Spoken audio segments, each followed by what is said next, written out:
Hello and welcome to Security Awareness Training. My name is Mike Hamilton. Hopefully, this is going to be a good use of your time. If this is a good use of my time. With Lumifi Cyber, I am a field CISO. Here's the one commercial you're going to see. Lumifi Cyber does a combination of managed and professional cybersecurity services. We can kick the bad guys out of your network, or we can break into your network, whatever you want us to do. Do your risk assessment, your tabletop exercise. Okay, that's the commercial. All right, we're glad you're here. Stick with us to the end here. You're going to credit for being here if you need it. If you need a certificate of completion, because this is an annual requirement. And if you do need a certificate, Ashley is with us. She's the Lumifi Cyber logo right there. And if you want to just put it in the chat, we can get you a certificate of completion. You are doing something good for the world by being here. If we prevent one person from clicking on something bad, we've done a good job here. All right, my name is Mike Hamilton, and I have been in the cybersecurity business, at least that's what they call it now, for about 30 years. I'd like to introduce my friend and colleague, Brad Swanson. Brad's going to be in the chat, so if you have questions or observations and want to talk to somebody about something, Brad's going to be there for you. All right, why are you here? You may be here because the organization you work with has lots of data on your network that, if lost, if disclosed in an unauthorized way, is going to end up in a whole bunch of financial problems. Fines, civil litigation, right? Class action suits happen all the time now. Loss of your company's secrets, customers going away because they think you can't handle their data. All these things can happen. You want to prevent that? That's why you're here. Thanks for being here. More importantly to me, because I worked in the public sector for about 10 years, you may be working in the public sector, and the organization that you are with provides drinking water and flushing toilets and communication for law enforcement, public safety, so the fire department gets to your house before it burns down. Thank you for being here. I like those services. I would like them to continue. Maybe you're here because, as I say, this is an annual requirement. Somebody said you had to be here. Maybe you're just bored. You're having lunch while we're doing this. That's great. Thank you for being here. What do we want you to take away? The internet is not a nice place. It's not telling you the truth. It is here to sell to you, steal from you, and manipulate your opinion. Lately, it's gotten really good at doing that last one. There are some prevalent ways that bad people break into networks, and we're going to explain those. The bait, it's coming from all sides. It's voice communications, it's fake videos, it's text messages, social media. Yes, it's still email. We're going to see a lot of examples of that bait. Hopefully, you will remember the tactics that they are using, not the specifics, but the tactics. Okay. Targeting is now part of what they do. It's not just a shotgun blast that goes out over the internet, hoping somebody's going to bite on it. They're going to find out who reports to who. They're going to research LinkedIn, who can authorize the movement of money, who can effect the transfer of money. All about account redirection, something we call business email compromise that I will explain. So want these things to be set in your mind. Before we get going, let's remember cyber doesn't mean anything.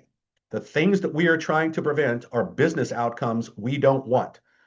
Unauthorized disclosure of protected records costs between $200 and $300 a record to clean up. You have 1 million records in a customer database that meet the description of personally identifiable information. You may have about $200 to $300 million in potential liability there. Can I have $50,000 to improve controls and cut that risk in half? Okay, you get $100 million in liability reduction, risk reduction for an outlay of $50,000. That's the way to have the conversation. Okay, so unauthorized disclosure of protected records, theft through business email compromise that I'll explain, extortion through ransomware and other methods that I will explain. You may be used as that third party to attack others, and right now that's a very, very prevalent method being used, and could be just knocking you down for the sake of knocking you down, because that's going on more and more given the geopolitical situation we find the world in right now. All right, so let's just bear in mind, these are the actual things we are trying to avoid. All right, little vocabulary because, yeah, we use a lot of secret handshake language around here. Okay, so what's ransomware? It's extortion. Okay, cyber. We make up dumb words. All right, ransomware starts like everything starts. You get a little piece of unwanted software on a computer. What this one will do is provide interactive access to somebody on the other side of the world who's going to come and go as they please. They're going to elevate privileges and become a domain administrator in your network by surveilling all of the network transmissions going on, picking passwords off the wire and reusing those. Okay, this is the way it works. When they've found your backups, your critical servers, the data that they want to steal, the records will probably go out the door first. Then they're going to lay in encryption software on all of the important systems. Comes down to one key press. Everything in the network is encrypted. Nothing will work. And that's when you get the extortion demand. The extortion demands have gone up. They are in the millions of dollars now. And for a lot of organizations, there's nothing you can do but pay that, thinking that you're going to get your network back the fastest by buying the decryption key. You don't really get your network back faster that way. It's better to rebuild from backups. But if they have your records, they're going to use that as additional leverage. If you don't pay us, we're going to make these public, then you'll get a class action suit. That's how these conversations go now. Business email compromise. There's more money lost to this than there is to ransomware. There's a few methods that you'll see. One of them, if I just send you an invoice and it's below some threshold where your accounts payable department doesn't examine that carefully, maybe they'll just pay it. Okay. Kind of in the middle, you'll get something from the CEO asking for an emergency wire transfer, or, hey, I'm at a conference and I'd like you to buy me some gift cards so that I can give them away to our customers. Okay. I'll show you an example of that. On the high end, here's how it works. Two businesses have some kind of payment situation between them. The one that gets paid has their email system compromised. Somebody gets in there and they write to the payer and say, we've changed our bank account. Here's the new account. And all of a sudden the payments are redirected in there. This happened to Mary's Place in Seattle some years ago. Mary's Place is supported by the city of Seattle. It's a charity, it's a nonprofit that provides housing for homeless women and children. Okay. Well, the city of Seattle helps to support them. Somebody broke into Mary's Place email, got in, watched the communications going back and forth, wrote to the city of Seattle, here's our new bank account. Seattle redirected the payments, and they didn't find out till $800,000 later. That's how that works, and you want to avoid that. Cryptocurrency mining, a little piece of unwanted software gets on a computer. What does this one do? It puts your computer to work trying to solve a cryptographic algorithm. And when it does, it mints a coin. And the miner gets paid for that coin. Okay. Well, if power is cheap, you can go rack up computers out in Wenatchee, Washington, and all the power comes from falling water, and you can put your computers to work doing, crypto mining. Well, if you are a bad guy, you want to use compromised computers all over the world to do that for you. How do you know this is happening to you? Your computer slows way down. The fan won't turn off. And by the way, it's not just a computer that you think of like a laptop or a desktop. We've found crypto mining going on in VoIP phone systems. So it's anything with a CPU. Pig butchering. All right, well, they don't really want us to call this anymore. It's kind of a hybrid between a romance scam and a crypto investment scam. So somebody will reach out to you. Okay, this is a person that reached out to me on LinkedIn. Right away, they try to get some personal relationship going, okay, and gain trust. And then they'll say, hey, here's this thing I invest in. You want to try it out? And they get you to invest a little bit of money, and they give you access to a portal that shows your money growing rapidly. You go, oh, I got to get some more money in here. Once you put in enough, they just disappear. Your money's gone. All of that was fake from the beginning. So watch out for the reach outs like this. They're on LinkedIn all over the place. I'll show you more examples of those. Okay, I said there were prevalent tactics that are used to gain access to networks, and there's 3 of them. First one is credential abuse. Well, credentials, that's passwords. Okay, well, on the low end, if you picked a dumb password, it's your fault, right? There's like 100 top passwords that they will just check against every account. And for a lot of people, they'll get that. So it's probably not at your work account. It's probably things like retail sites that you buy things from, right? You picked a dumb password for those. They're going to find that, right? There are these kits out there. They're really easy to use, and they will just grind passwords and use the most prevalent ones, thinking they're going to get a hit, and eventually they will, okay? unchanged default passwords. An example of that is the what we read about a few months ago when a bunch of water utilities were penetrated by Iranian actors. Okay, and the reason they did this is because they were using PLCs, programmable logic controllers, that were manufactured in Israel.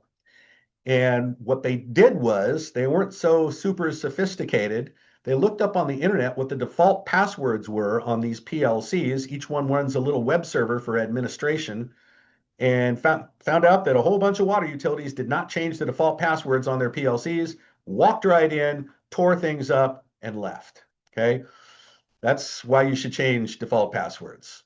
Okay, phishing, vishing, we'll come back to this. Dictionary attack. I will just try every word in a dictionary against your account. So don't use words.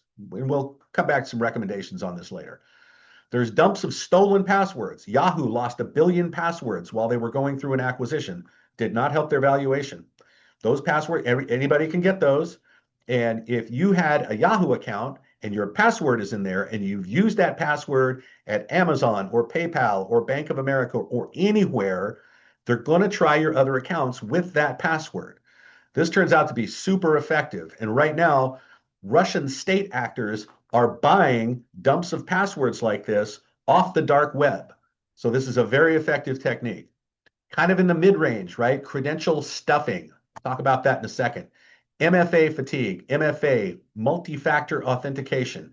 What they're going to do is they're just going to try, if they have your password, but you have multi-factor authentication on that account, they're going to try it over and over and over and over. And finally, you're going to get so many of those little irritating pop-ups in your phone, you'll just want to make it go away. They're in. Okay. Info stealers. You see the unpatched browser here needs an update. You may run across a rigged website that if you are using an unpatched browser, it will pull all of the credentials that you've stored in your browser out immediately. Okay. This can also be one of those little unwanted pieces of software you get on your network. This is also a very prevalent technique right now. So it's a really good idea to use a password vault rather than store passwords in a browser, especially Chrome, because you need to update it like 3 times a week. Okay, this credential stuffing business. Okay, so I've got all these stolen passwords from Yahoo. All right, and I'm going to try all of them against an account.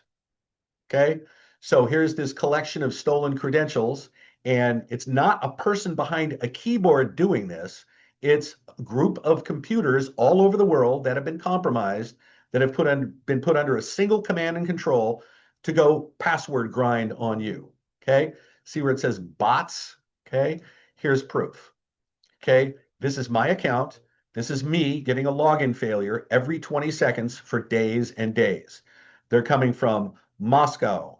They're coming from China, India. One came from Kuwait. They were all over the place. So this is not a person behind a keyboard. This is a big rigged system that you feed all of these passwords, and it's going to try them all. And they're coming from all over the world. Now, this never would have worked against us because we have something called a conditional access policy, and I'm not allowed to log in from outside the United States. And we use multi-factor authentication. So none of this would have ever worked, but it really makes for great examples for security awareness training. On the high end, okay, SIM swapping. All right, what is SIM swapping? If I can find enough information out about you, buy it from a data broker, right? Data brokers are these hoovers that scoop up all of this data from the apps that you use and your social media and public records, and it can be sold to anyone, okay? So it's not hard to get enough data about you to impersonate you. And I can call your phone company, especially the smaller ones, probably not the T-Mobiles or the AT&Ts because they have controls in place against this, but the smaller ones, I say, look, here's the reason I'm calling you is because I was on vacation up near Seattle, and I was taking a ferry across Puget Sound, and it was a beautiful day, and I was taking a picture of Mount Rainier, and an orca jumped up and ate my phone. So this is my new phone, and I would like you to connect my old phone number to this phone so that I can start to use it again. And if I can convince them to do that, I am now holding your phone, which means I can go to your Gmail address and say, forgot password, or your work address, or your Amazon account, or whatever. And it'll say, okay, what's the code that came on your phone? And I gotcha. All right, that's a SIM swap. The lesson there is if your phone ever stops working for an unknown reason, You need to immediately call your telecom company and say, have any changes been recently made to my account? And if so, cut it off. Okay. That's a SIM swap. SIM is the card inside your phone that identifies your phone uniquely to the cell network. Session token stripping. I'll talk about that in a second.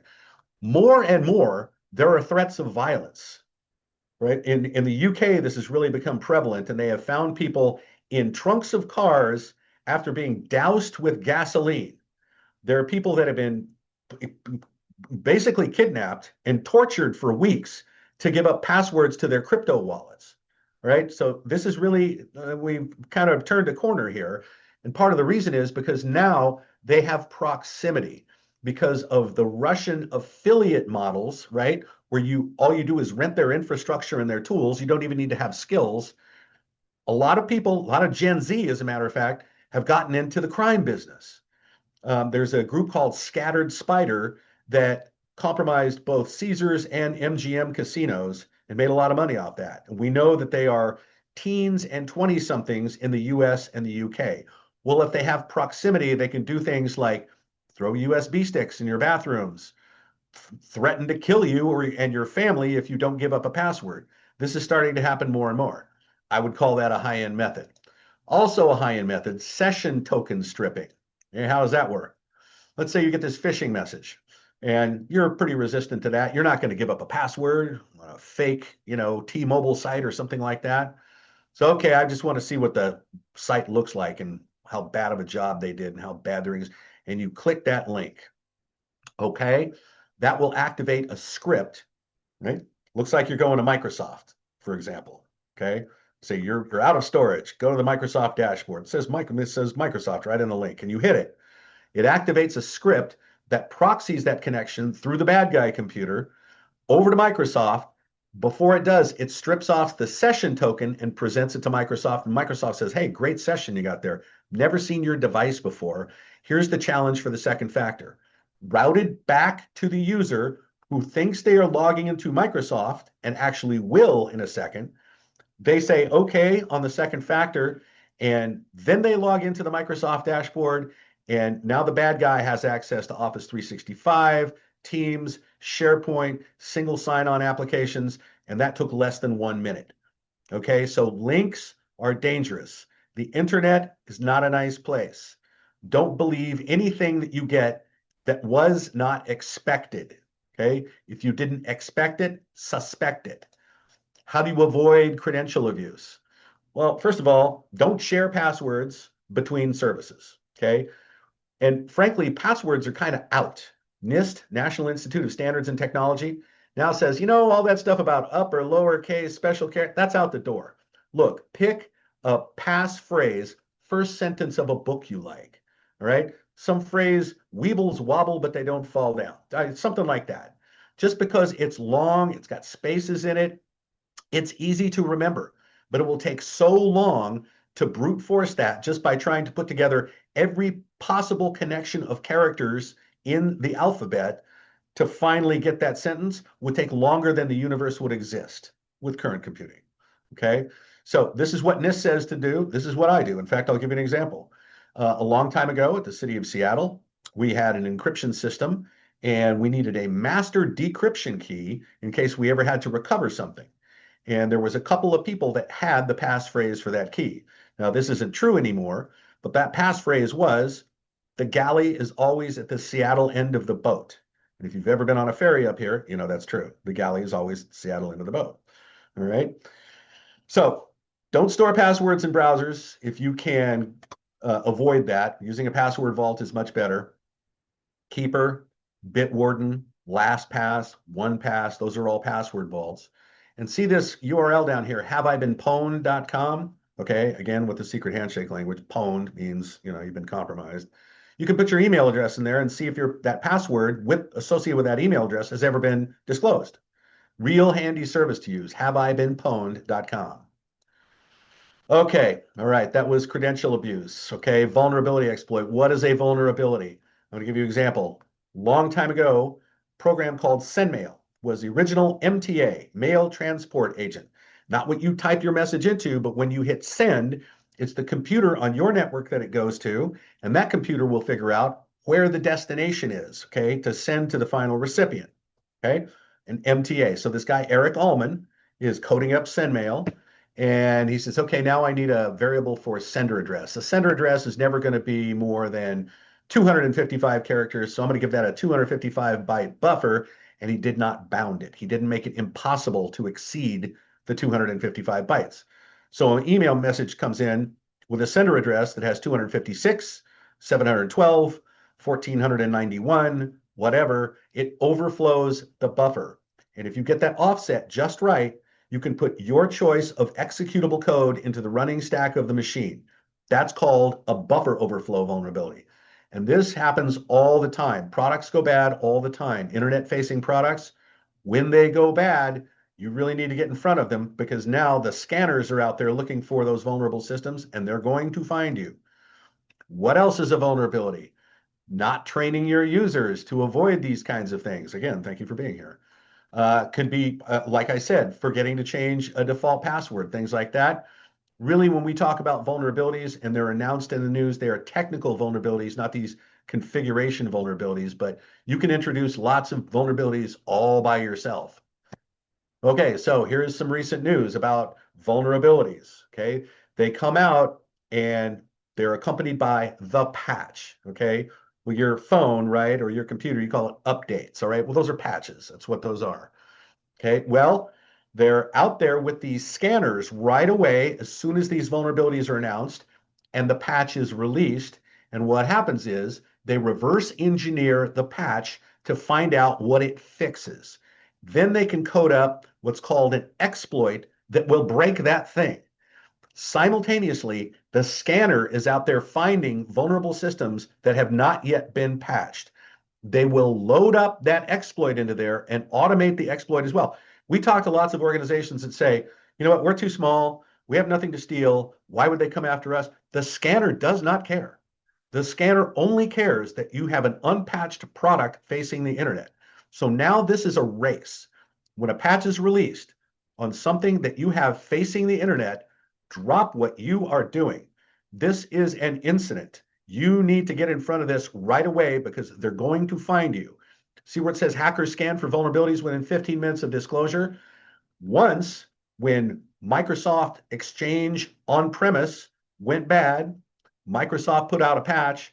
We know that the nation state of China started scanning for vulnerable Exchange systems within 5 minutes of that announcement. And they compromised Exchange servers all over the world. They stole lots of email. We lost lots of government secrets. It was terrible. That was called the Hafnium attack. Again, we have dumb words for things. So remember, this is now a race. How do you avoid vulnerability? Exploit. You keep your stuff patched, okay? So business organizations take this to heart. Something that you have facing the internet, the patch comes out, your highest priority is getting that patched. Doesn't matter if it's something that's not really an important part of the services or the products you provide, because it's an entry point into your network, okay? There are things that come out called CVSS scores, Common Vulnerability Scoring Systems.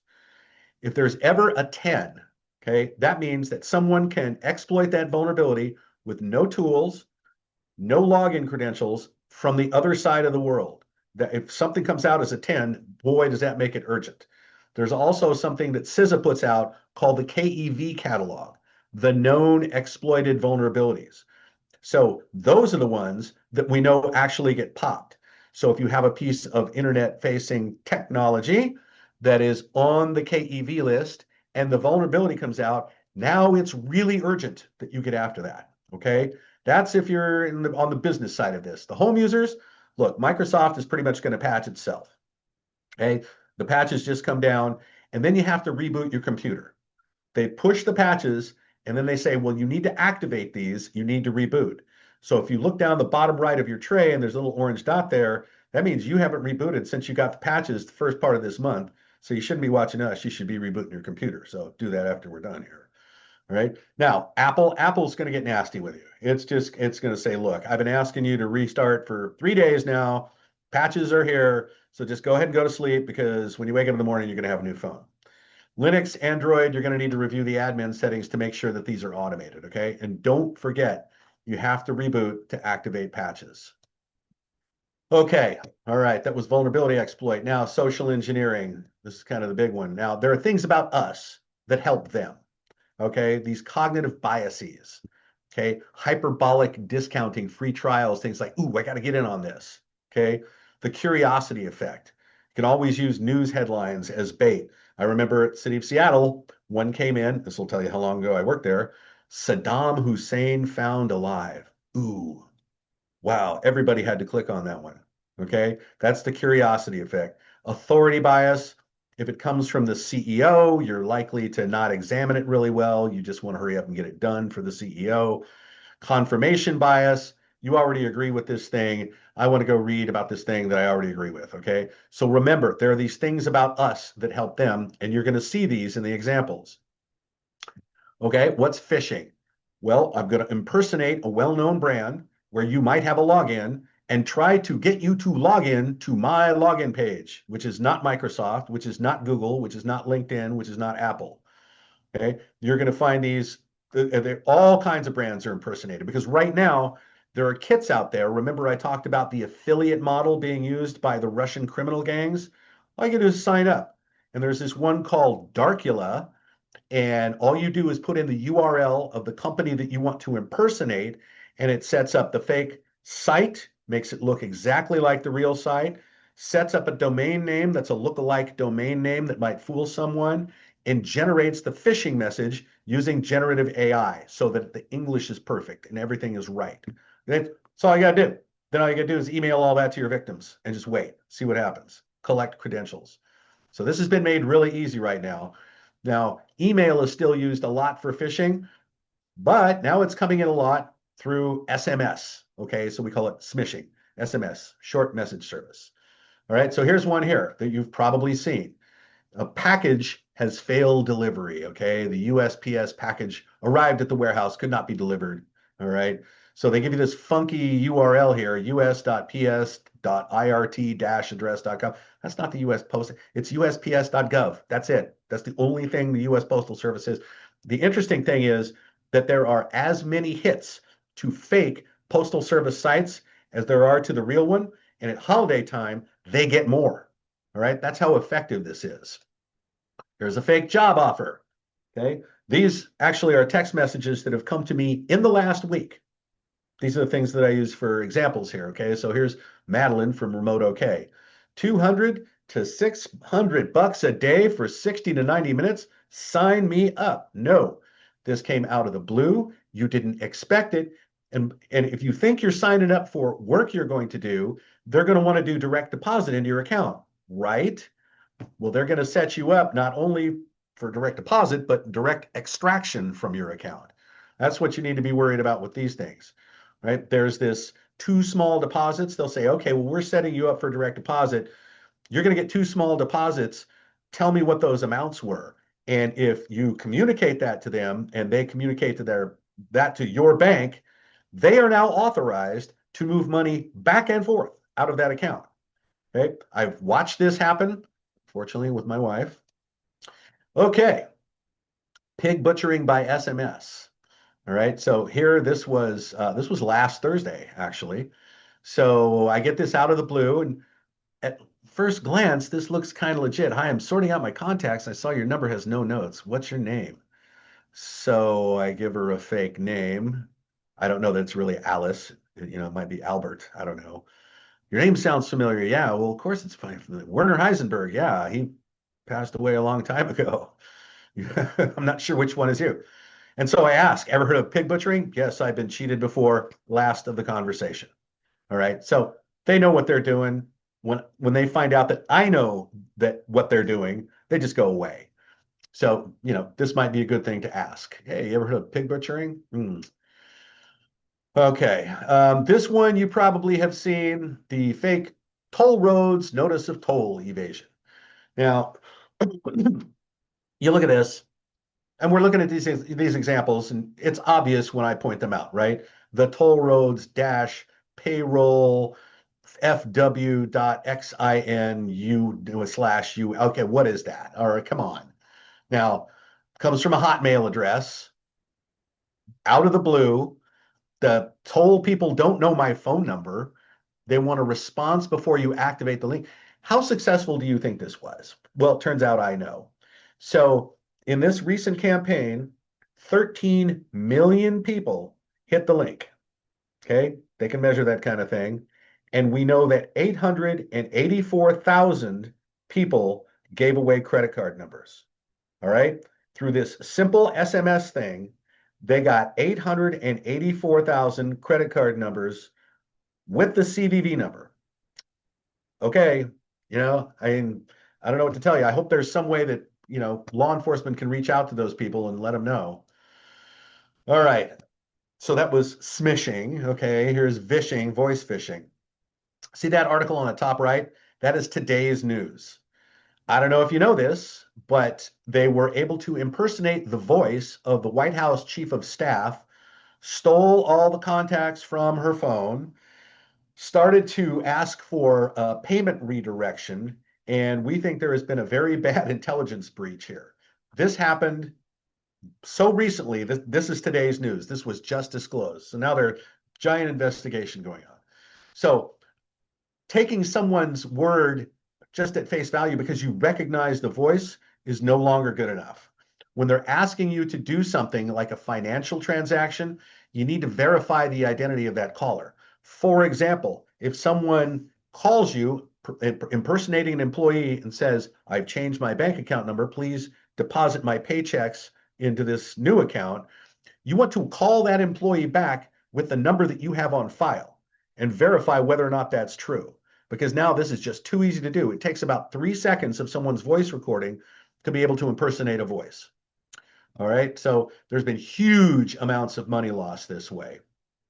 Some of these are old tricks. The grandchild in trouble. Hey, grandpa, I was on spring break in Spain. I got thrown in jail. I need you to bail me out.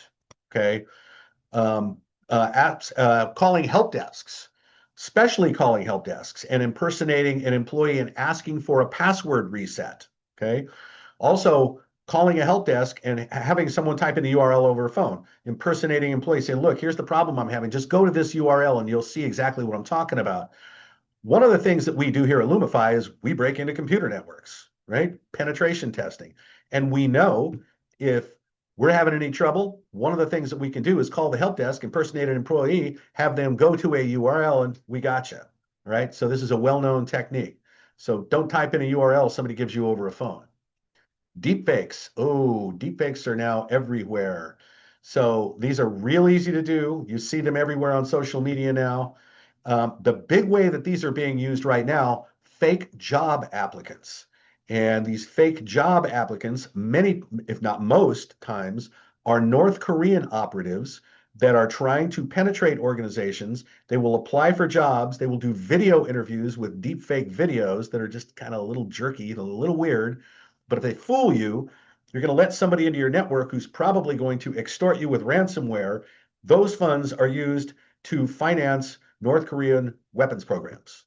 Okay, so these are more dangerous than just losing the company money. This is also a national security threat. They're starting to show up in political ads, and unfortunately, the next election coming up is going to be lit with this stuff. Just awful. All right, now let's look at some bait.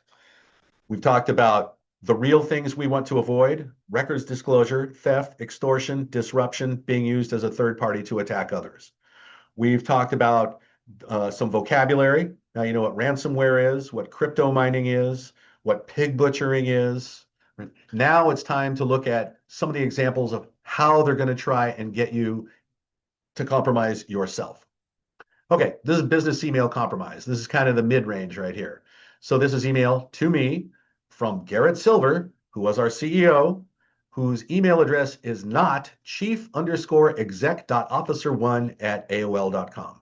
And I know this because I am friends with the only 2 remaining AOL users. Now, look what it says. Yes, there's a little grammatical problem there. I'm arranging some gifts for the staffs. Okay, staffs is a grammatical construct that's used in the UK, in India, Africa, not really in the US, okay? Set that aside. Remember the tactic. I suggest an Amazon gift card coupled with a personal note from me, blah, blah, blah. I need you to assist me. All right. So the fake Garrett Silver is going to ask me to buy gift cards, and they're going to say, you know what? All I need is the serial numbers. Okay. Don't need the physical cards. All right. This scam will show up. You probably have seen this. Microsoft does not talk to you like this. Microsoft talks to admins like this. You look at every one of these, right? They're trying to get you to log into Microsoft. Okay. Your mailbox is 100% full. To proceed, kindly go to storage limit. Well, Microsoft doesn't say kindly do anything. All right. Now, look, every one of these has a return address that has nothing to do with Microsoft. So all you need to do is look at all of the information in front of you. Okay. If you hit any of those links, what's going to happen? A page is going to pop up, looks like Microsoft, and it's going to say log in. You're already logged into Microsoft. There's no reason you would need to do that again. Okay. So whenever anything pops up and asks you to log in, stop what you are doing. Look very carefully at all of the information in front of you. Ask a question if you need to, and you're probably just going to delete and move on. Reporting these is the best thing to do because you're probably not the only one that got it. And if you report this to your admins, they can remove it from others' mailboxes. Okay. Microsoft does not talk like this to you. A QR code is a URL. You just have no damn idea where it's going to take you. Scanning something that comes in like this out of the blue, you didn't expect it. All right. You can't see it here, but the return address has nothing to do with Microsoft. These are coming out more and more and more. And it doesn't have to be on your computer. You go out to a parking meter and they say, scan this code to pay your parking fee here. Well, people have replaced the code with their own. And they'll say, okay, well, just give me your credit card number and then you can park here.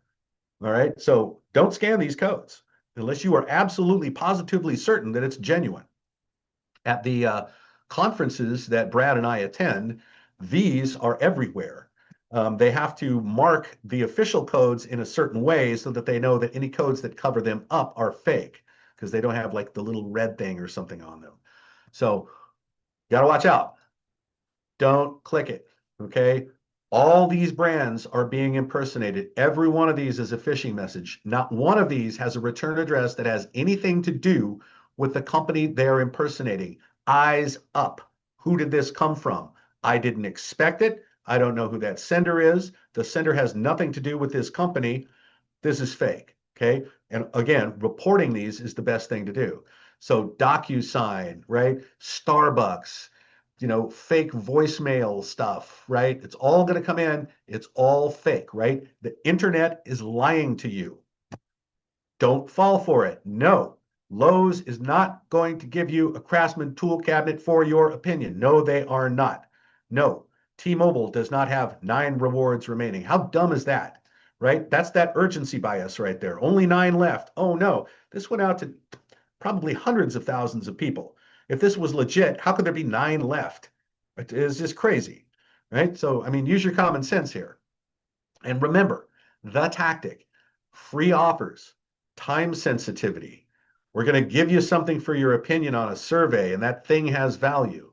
No, no, no, no, no. Fakety fake, fake. Okay. Urgency bias. Okay. Remember, here is something I got from Amex. All right. Well, Amex tells me, hey, you have money that just came in, but you need to approve that money being put in to your Amex account. And as soon as you hit view your message, the Amex login page comes up. Stop what you are doing. Look very carefully at everything in front of you. Ask a question if you need to report this. And you're probably just going to delete it and get on with your life. Okay, so this one comes to me. I have a very old email domain that I registered pre-2000 that is just a magnet for this stuff. And my registrar is Network Solutions. I get probably 3 of these a week. I don't know why they can't stop these. All right, so using this one as an example, I copy the link and I put the link into a service called virustotal.com. And virustotal.com will run pretty close to 100 checkers over it, right? Virus checkers, you can call them, and say, hey, 3 of these found this to be malicious or phishing or, something else. And you can convince yourself that, yeah, that was bad. So when you get these links in, carefully copy them, go to VirusTotal, and satisfy yourself that these are actually bad places to go. Right? Here's a recent campaign from LinkedIn. Okay. All right. It's a job offer. Hey, Goldman Sachs has a job for you. Okay. All right. Sure they do. All right. So you hover over the link. The whole image is a link, right? It's not just a download thing. It's the whole thing is a link. So anywhere you click on there, you're going to go to that URL, which is a dental office. All right. So you hover over the link and go, I see that's going to a dental office. Ha ha. I'm not going to fall for that. And I see that return address there has nothing to do with LinkedIn. So I'm not going to get fooled by that. Go the next step. Here's that link plugged into VirusTotal, right? The dentalcare.com. And sure enough, it's phishing, malware, malicious, suspicious. Okay. So what happens when you put this in VirusTotal like this, all of the vendors who did not find anything wrong with that will now be informed. And so now they all have the signature to be able to detect that. So it will be spread out and it will stop this thing when it comes out more. Okay. So it's a good thing to do to run this stuff through VirusTotal because it gets percolated all through the vendor community. And in fact, the Department of Defense, when they trap, Chinese espionage malware, they will run it through VirusTotal rather than keeping it a secret to make sure everybody knows about it now. And all of the EDR agents, right? We used to just say antivirus. Now it's EDR, endpoint detection and response. All of those agents get updated. Now they will all see this if it ever happens. So it's a good thing to put it through VirusTotal. Department of Defense thinks it's good. It's good. Okay, miscellaneous threats. These are my favorites, right?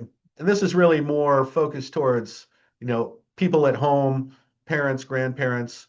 These are the kind of things that they need to see. So it's not a bad idea to herd them over here for our monthly security awareness training if you can. Okay, everyone has heard of the Nigerian prince. Okay, more correctly, it's called Nigerian 419 scam, 419 being the penal code designator in Nigeria for, which is what this is. Even more correctly, it's called an advance fee scam. Why? Because it's offering you something of value, and what they're going to do is start asking you for money. Okay, so first of all, everything in the world is wrong with this message. See where it says 2 undisclosed recipients? That means everyone is on a BCC list. Okay, you got this with 10,000 of your best friends. Okay, from the U.S. Postal Service, attention recipient, they don't even know who you are. Okay, hey, we have this box here and it's got an ATM card in it. Oh, really? How do you know that? Your details was received. Okay, well, there's still a little problem with that. And they want you to put in all this information, including a copy of your ID. Okay, that's crazy, right? This is just, I don't know, this is so easy to avoid. I don't even know that we need to talk about this. But the reason I'm pointing this out is because remember I talked about authority bias, right? The CEO, what they're trying to do, they add this ID card in here to give it this patina of reality. I really am the Postal Service. You really can trust me. Okay, so here's Betty Martinez, who probably doesn't even exist. All right, so what's going to happen is they're going to say, okay, yeah, so you are the recipient, so you're going to need us to send us the shipping fee or something, right? They're going to ask you for money. Social media comment scams. And by the way, these take on a lot of forms. So I am a soldier in Syria with a whole bunch of cash I'm trying to move back into the country. We are moving a pallet of gold from Thailand to China and need your logistical expertise to help us do this. I am a dying widow and I need someone to help me give away my fortune before I die, and you can keep part of it, right? They're all offering something of value and will immediately start asking you for money. I need to pay a bribe. I need to travel to the other side of the country. I got to file the paperwork, and there's a big cost associated with that. And it just keeps going, and people get sucked into this for years. Why? Because after a certain point, you are psychologically unable to admit that you were a dumbass and that you've just given all of your money away. And I know people that have gotten sucked into this for years. So if you know somebody, you might, again, you want to send them over to this. All right, social media comment scams. Okay, so this is Rick Beato. And I am not a musician. I am a drummer. I hang around with musicians. But if you are a musician, you probably know who Rick Beato is. What makes this song great? Greatest guitar intros, greatest drum fills, right? Well, so these are all content creators and they are producing content online and then people comment on their videos. And so the fake Rick Beato will respond to a comment and say, I've picked you randomly to win a prize. Let's go over to this other communication channel and discuss. Okay. Well, then he's going to say, you have won an autographed Telecaster guitar, and all you have to do is pay the shipping fee of $350 and it's on the way. Right? Then they're going to collect your credit card. They're going to take your money, and you are not going to get a Telecaster. Right? And it's not just Rick here. It's all kinds of content creators out there. These comment scams are starting to be pretty pervasive. Okay, we've all heard of the computer support scam. Here's how this thing works. So it's going to pop up. It's going to say, oh my God, you have viruses all over your computer. This is Windows Defender is warning you about this. You got to call this number right away. If you call that number, they're going to say, okay, you're going to be talking to a call center, probably in India, and they're going to say, okay, here's a URL. Never type in a URL somebody gives you over the phone. Here's a URL. Connect your computer to this. They connect their computer, and it's a service that puts those together so that the person on the other end can act as if that person is your help desk and move your mouse around and do things. They're going to install a bunch of fake tools. They may even install malware on your computer. And they're going to run out, oh, yeah, you're full of viruses. It says here that your maintenance contract has lapsed. Would you like to buy a new one? And then they're going to get your credit card number, all right? So don't engage with these people. When stuff like this pops up, here's what you do. Close the tab. It's gone, okay? There's another variant that will rise up from the tray and it will keep rising up. It will say, this is McAfee, you have viruses. This is Norton Defender, this is Defender, you have viruses. This is whatever, and it cycles through them. Like that's going to fool anybody. If you get that variant of it, you clear the cache in your browser, it's gone, right? No problem. Don't engage with these folks. We have done this. It's fun. It's really not something you should do. Apps. Okay, so remember I talked about these data brokers that are out there. It turns out if you're an app person and you have all these apps on your phone, they're watching everything you do. They're watching the websites you browse to, the social media, what you buy with your phone, whether or not you use it as a cryptocurrency wallet. They're watching all that, and all that is transmitted out to the app developers who then sell it to data brokers who then sell it to everybody else. Fascinating thing just happened. Simultaneously, the Consumer Financial Protection Bureau, the CFPB, just pulled back on regulating data brokers. Why? Because law enforcement routinely uses data brokers to circumvent the warrant process. Simultaneously, the state of Montana passed a law regulating data brokers specifically to prohibit the state, including law enforcement, from using data brokers to circumvent the warrant process and protect Fourth Amendment rights. All right. All these people get their stuff from these apps, in part from these apps. So when you go to like Spokio and things like that, you can buy a person's location data, movement data.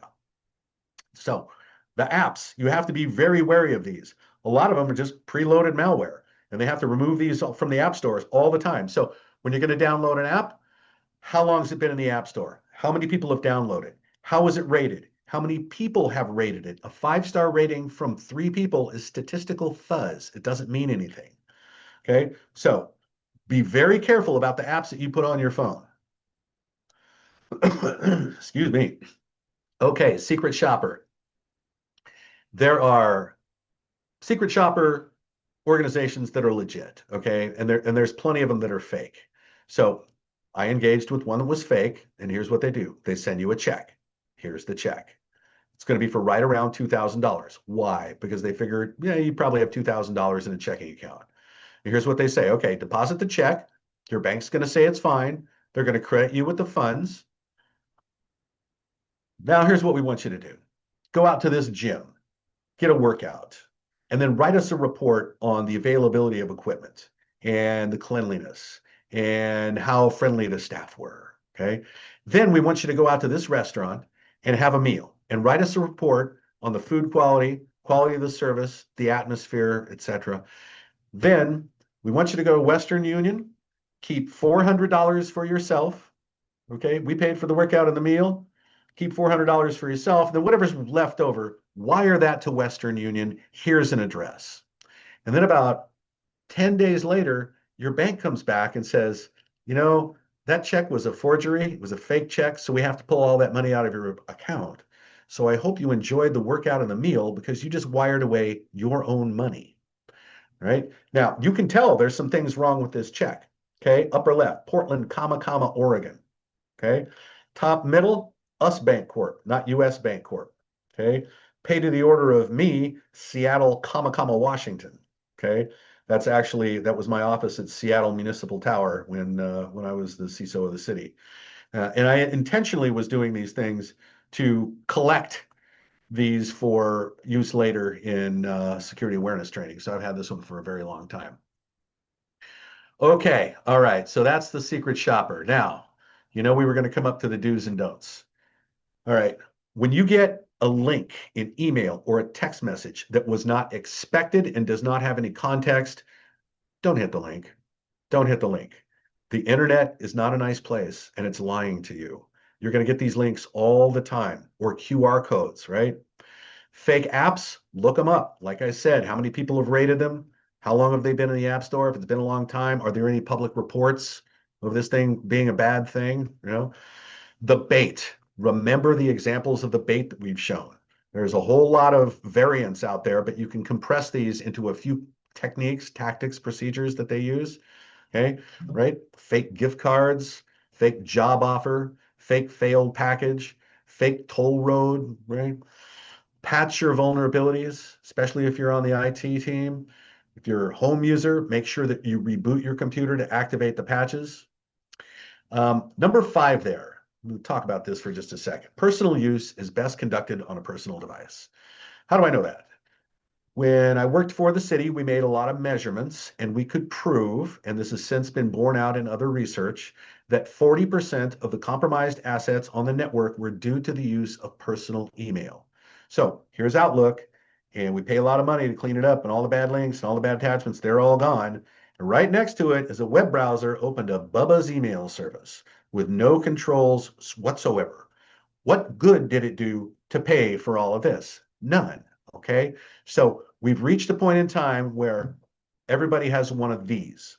And if your policy is personal use will be conducted on a personal device, Gmail lives here, Facebook lives here, not on your work computer, you just drove 40% of the threat off a cliff. And all it cost you was a policy change. Now, none of you are going to do that. Okay, we're all too entitled. I have one public sector organization that I've worked with that has pushed that policy through. They're fine with it. We had to deal with the unions. They were fine with it, right? Personal use is best conducted on a personal device, and that should be policy. Okay? Don't circumvent security controls. When the big red Microsoft page pops up and says, we don't think you should go any further because what's on the other side of this looks like Microsoft, but we're Microsoft, and we know that's not us. Don't be curious. Don't investigate. Okay?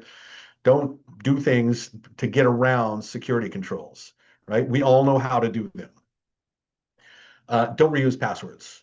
Really use a password vault, prohibit password usage or password storage in browsers, and you'll be a lot better off. Again, BitKeeper or Bitwarden, Keeper. Keeper just got an award for security certification of some sort. LastPass, OnePass, Dashlane is another one. There's a whole bunch of these. And if you store your passwords in there, all you have to remember is one password that opens the vault, and it will automatically log in for you to all of these services. Really good to use those. Don't investigate USB sticks you find in bathrooms and parking lots, right? Remember, they're here now, and they will do this. Do use multi-factor authentication and disk encryption. Let's talk about what multi-factor authentication is and is not. If you go to a credit union website in the Midwest, okay, and you go to log in, you give username and password, says, okay, what's the color of your first car? Okay, that is not multi-factor authentication. Here's why. It's two things you know. your password, and the color of your first car. Those are two shared secrets, two things you know. Multi-factor authentication is defined as two or more of the following: something you know, something you have, something you are. That's it. All right. Something you know is a password.